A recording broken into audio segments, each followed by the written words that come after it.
wameweza kushinda mchezo mitatu na wakisare mchezo mmoja, wakipoteza mchezo mmoja dhidi ya CS Constantine. Kwa upande wa klabu ya soka Simba, wao wameshinda mchezo minne na kuruhusu ama kwenda sare ya mchezo mmoja tu. Kwa upande wa klabu ya soka Simba, yeye hajapoteza katika mchezo yake 6 ya mwisho. Kwa upande wa klabu ya soka ya RS Berkane, mchezaji hatari zaidi ya kuchungwa leo hii siku hii ya leo anaitwa Osama Lamiru. Huyu ni mchezaji hatari kweli kweli na kuchungwa zaidi katika kikosi hicho cha RS Berkane. Kwa upande wa klabu ya soka Simba ni Jean Shawa, yeye ni mchezaji wa kuchungwa zaidi katika siku hii ya leo. Moja kwa moja kuelekea katika mtanange huo, hao pia walipokutana kwanza mara ya mwisho wamekutana mara mbili tu, kila mtu akishinda mara moja. Mchezo wa kwanza uliopigwa Morocco tarehe 22 mwezi wa 27 mwezi wa pili, ni kwa siku ya Jumapili 2022 katika mchezo hiyo ya kombe la shirikisho barani Afrika. Klabu ya soka RS Berkane waliifunga klabu ya soka Simba mabao mawili kwa sifuri. Mabao mawili kwa sifuri aliweza kupata magoli ya Adama Ba pamoja na Charles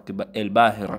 Lakini kwa upande wa mchezo wa marudiano ulikuja kupigwa baadaye katika uwanja wa Benjamin Mkapa tarehe 13 mwezi wa 3, goli la klabu ya soka Simba walipata ushindi bao moja kwa sifuri, goli likifungwa na Pape Osman Sako. Ikawa aggregate inasoma 2-1. Kwa hiyo huu ni mtanange kuelekea katika siku hii ya leo, ambapo moja kwa moja ni bonge moja la mechi ambapo tutakwenda kushuhudia siku hii. Sisi tuko hapa kwa ajili ya kuhakikisha kwamba hautapitwa na matukio yatakayoelekea katika mtanange. Lakini moja story nyingine, ushindi kubwa kabisa waliweza kupoteza, waliweza kupata klabu ya soka RS Berkane ni 4-0, huku Simba kipata 6-0. Lakini kwa kupoteza kwa kiwango kubwa cha mabao, RS Berkane alipoteza kwa mabao mawili kwa sifuri. Hajairuhusu zaidi ya hayo, lakini Simba yeye aliruhusu bao moja tu kwa sifuri. Lakini moja kwa moja amekuwa akifanya vizuri sana bwana RS Berkane akiwa nyumbani. Kumbuka katika mchezo miwili ya mwisho wa kimataifa aliweza kucheza akiwa nyumbani dhidi ya Stellenbosch pamoja na mchezo mwingine dhidi ya CS Constantine aliweza kufunga mabao 9. Mchezo wa kwanza akifunga mabao 5, mchezo wa pili akifunga